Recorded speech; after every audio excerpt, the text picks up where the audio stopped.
a showbiz reporter for STV. I live in the West End, brought up in Bonnie Bishopbriggs, but now staying in the trendy West End, of course. I love doing my entertainment stuff. I love my job and I love music, singing a band. Total extrovert, I guess you could say, a wee bit of a show off, although the dancing I am terrified of. Yeah, always led a really active life, out and about and stuff, and then in 2009 my life changed forever. September of that year I was diagnosed with leukemia. It came basically completely out of the blue. I hadn't been feeling very well, but just thought I had flu or a virus. Had some blood tests. Again, the doctor didn't think it was anything serious, but it turned out it was chronic myeloid leukemia, and literally I just felt my world crumble and totally change forever. The months after that went by in a complete and utter blur. I was at the hospital. I really thought, all I can remember is it was really close to Christmas. I absolutely love Christmas. I'm like the Christmas fairy. And I remember standing in the shop with the Christmas music around me, Christmas cards and stuff, and thinking, I'm not going to get to see Christmas. And that was just one of the real standout memories for me.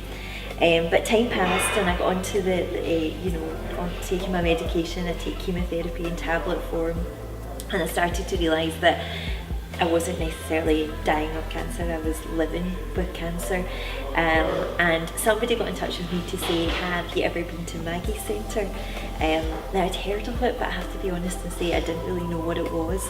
I actually thought it was a hospice or something like that. I just thought, that's not going to be for me, that's where really, really sick people go. But then I was assured that that wasn't the case, and eventually I made my way down to Maggie's, the gatehouse, and went in, didn't know what to expect or what to say, and somebody just came, held my hand and said, what's your story? And that was it basically, and put a cup of tea in my hand and a biscuit, which always helps. And from there I just opened the floodgates, burst into tears, told them what had been happening, because I've got the best family and friends in the world, but for all their support, they're constantly telling you, you're going to be fine, everything's going to be great, and that it's brilliant, that's what you need.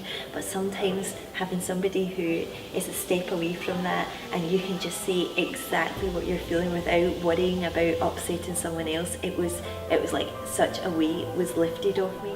I am Gillian and I'm the centre head for Maggie's Glasgow. And I've been working for Maggie's for just over 4 years now. And I think it's safe to say that I get as much from my job today as I did the very first day I walked through the centre. It's just a phenomenal place to work, because in being in the centre every day I get to meet amazing people, and I think that's what gives me absolute motivation, and it's what gets me out of bed in the morning to come to work. And there's a lovely thing that happens at the kitchen table that you witness, that it's right that I'm not always there, or any one of us are always just sitting there, but to witness that person that's maybe come in for guidance at some point, with their heart beating out their chest and the tears in their eyes, suddenly is giving that help and support to that new person who's just walked in. And that's a really nice thing. It's right for us as the staff, as the professionals, if you like, to walk away from the table and to allow that to happen in that comfort of, here's how I did it. Because you know that way that sometimes you can't always find your own words, you can't always find exactly what it is that you're feeling. I call it sometimes a satellite delay between your head and your heart. It's a wee bit like, I can tell you what I'm thinking, but I kind of don't know what's going on in here. And somebody might just say the words to you, they might just say, here's how I was feeling about that, or here's what I did about that, and you just go, that's it, that's just exactly it, that's exactly what how I'm feeling. And just generally, like, nobody can party like I can party. I just think I've just got a real lust for life now. That's not to say that every 3 months when I come back to the beats and the reality doesn't hit, and I'm reminded that I am living with cancer. But I know after my appointment I can pop up to Maggie's, get a cup of tea, a good chat, a wee bit of a blub if I want, and then I can leave feeling relieved that that I've got something off my chest, and I've been here, and it's just such a nice feeling. It truly is a wonderful place.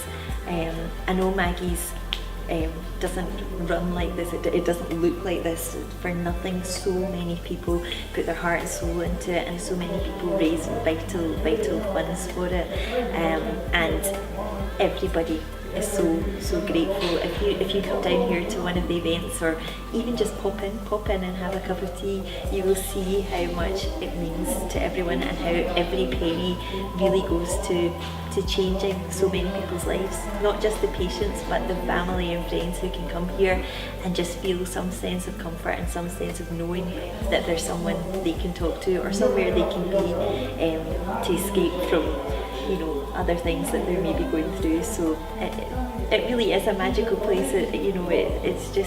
It's wonderful. I totally love Maggie's. I've made so many amazing friends through here, and I've done so many amazing things, including Just Dance for Maggie's, which I'm terrified about, but no, it's all for such a worthwhile cause, and I couldn't be happier to be supporting the charity.